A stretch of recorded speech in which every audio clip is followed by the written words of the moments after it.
Hey guys, and welcome to today's video where I thought I'd talk you through some tips, tricks, things to sort of expect from owning a baby leopard gecko.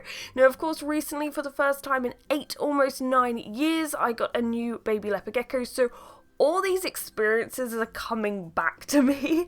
Now, in 2017, myself and Happy Tails did a video called Top 10 Common Questions New Leopard Gecko Owners Have. And these are the questions that we covered in that video. And I'll link that video below if you do want to check it out.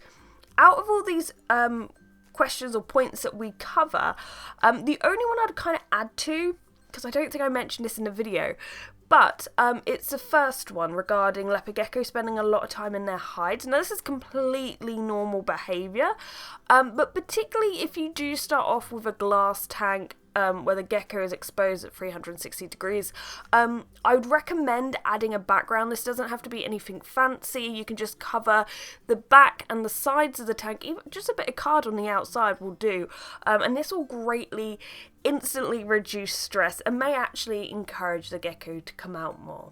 Now, before we begin, I do have some exciting news because I've recently launched guides with Retrieve that I think will be particularly helpful to you guys.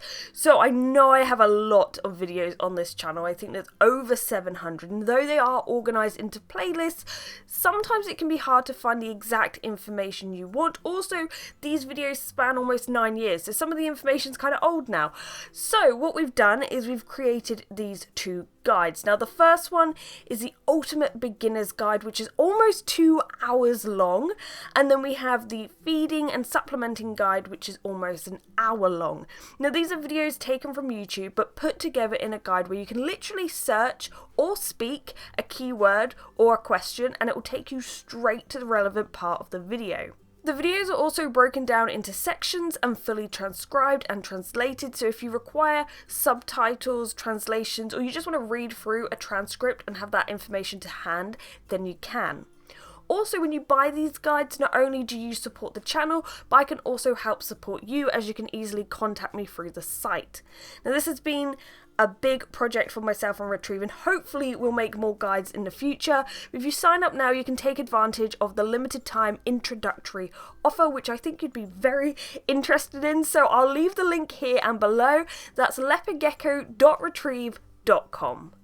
But back to the video, so here are 15 things to expect when caring for a baby leopard gecko. So number 1, a baby's colours and patterns are going to change. If you base your choice of gecko purely on how it looks, which is fair enough, we all do it, but then expect it to look that way its entire life, you're going to be in for a shock. Just look how much Maui has changed in 2 months. It's wild. This is how Gizmo looked when I first reserved her, and this was her about 6 months old. They change tremendously.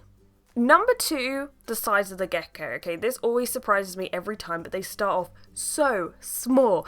Now, if you haven't seen your gecko before they arrive, before you go and collect them, it might be good to have a faunarium, not only because if you ever have to clean them out, obviously you're going to have to clean them out at some point, you want to put them in somewhere safe, a faunarium will be a good choice for that. If you ever have to take them to the vet, you could put them in a faunarium.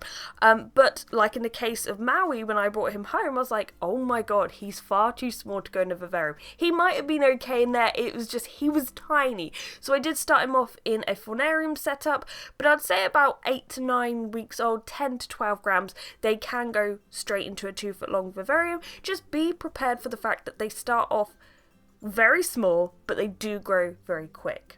That reminds me, number 3, know your supplements. It is crucial that when your gecko is growing this quickly that they're getting the correct supplements. Not just calcium and D3. I know it may sound boring and people will always skip over these videos and still ask me supplementing questions, but please go and watch my supplementing videos, especially the one where I explain what each of the vitamins and minerals do, so you can understand why just calcium and D3 aren't enough. And if you wanted to just know what I use, what I'd recommend, that's 7% UVB Shade Dweller, Earth Pro A, Calcium Pro Magnesium, and Revitalized D3. Once again, I feature these all in many of my videos.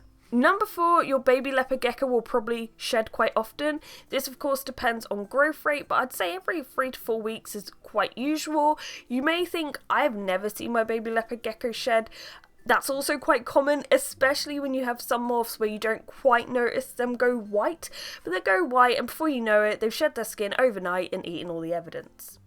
Number 5, make sure you have plenty of food. So a baby leopard gecko 0 to 6 months is going to be eating every day. At this stage of life, some people will give their gecko as much as they can eat in 15 minutes, which may be fine for like crickets or locusts or dubia roaches, but not good for waxworms. So that's not really a rule I stick to. I tend to go for like set amounts, so 5 to 8 crickets or 5 to 8 locusts, 10 to 15 mini mealworms, but just make sure you have food, because usually I will order new food once a month, but at the moment I am ordering like twice a month. That might be partly because I'm offering more locusts and they just do not last. You never get many locusts, but my geckos love them.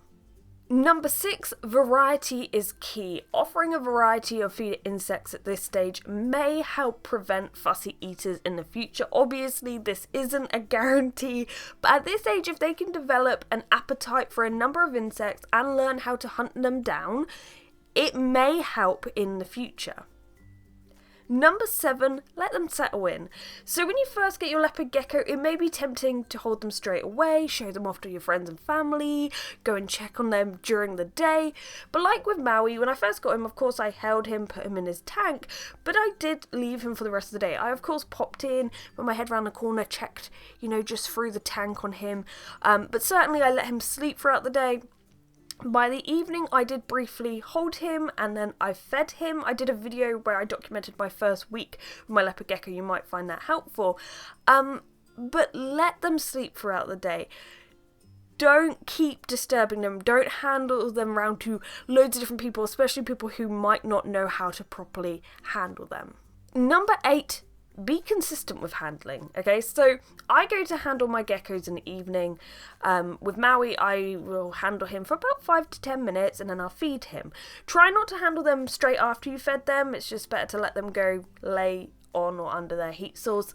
But be consistent. Don't handle them one day, leave it a few days, and handle them and leave it a week and wonder why you aren't seeing progress. Since you have to feed them every day, it's just a good habit to handle them for 5 to 10 minutes, then pop them in, give them food. There's also positive reinforcement there because they've just got something really good, food, after being handled by you. So instantly, you're a good thing. Number 9, baby leopard geckos are fast and can jump. Now it may look like I've tamed Maui, everything is simple, but no, he is still very quick. He can run off my hand, run up my arm, jump on the floor. He just loves to do it. Baby leopard geckos have no kind of self-preservation. You're not alone if you're experiencing this. This is completely normal, and frankly, the fact that they are so alert is a good sign. If they were like lethargic and just easily sitting on your hand straight away, other than the fact that your hand's warm, that is normal for them to sort of settle, but them being energetic is a good thing. They would need that in the wild to survive, so don't worry about that. But my biggest tip I can give you is sit on the floor or sit on a chair somewhere low where the leopard gecko can't drop very far, and if you can get someone to help you when you're handling them in case they like walk on your back and you can't reach them, then that will help a lot. Number 10, baby leopard geckos are somewhat see-through, and because of this, you may get a bit of a shock when you look at their belly. So a lot of times people ask me what the blue marks are on their belly. Is that bruising? Is that impaction? It's usually an organ. And I've had someone recently really concerned because they saw this white mark travelling down the gecko's abdomen. Like they saw it earlier in the day and it had moved down, like what was going on. That's actually the urate, like the white part of the poop, you can see travel through a baby leopard gecko. So in a way, you can kind of predict when they're going to poop on you. But yes, you can see that. So it's nothing to be concerned about. I think they just start off somewhat translucent when they're little. And you'll see this as well, their eyeballs and that picture of Maui, you can see they were kind of a greeny blue colour, and over time that goes away. Number 11, now this is actually a question that came in from Instagram. Do they scream as much as it's said they do? So I'm assuming they're referring to that really viral video of a leopard gecko, baby leopard gecko screaming. In my experience, I have never experienced a baby leopard gecko scream. Not to say they can't. The only time I've ever experienced a leopard gecko scream is Gizmo as an adult, where I accidentally spooked her and she ran to the back of her tank and just made some sort of kind of sound. But this isn't something to expect from a baby leopard gecko. Like, it's not always going to happen. And even if it does, you just want to leave that leopard gecko to calm down. Number 12, loss of appetite. Now, if you're noticing your gecko has stopped eating after you've got it, this can be quite normal in the first week because they're getting used to their new home. But if this isn't improving, either see a vet or review what you're currently doing and how your setup is looking. A loss of appetite can usually be down to stress, so make sure there's plenty of places for your gecko to hide, the temperatures are correct, the tank isn't too exposed, you're not disturbing the gecko throughout the day or handling it too much, and also make sure the food you're offering isn't too big. But essentially, as I said, if you are worried and the gecko is still not eating after like over a week of having it, please see a vet.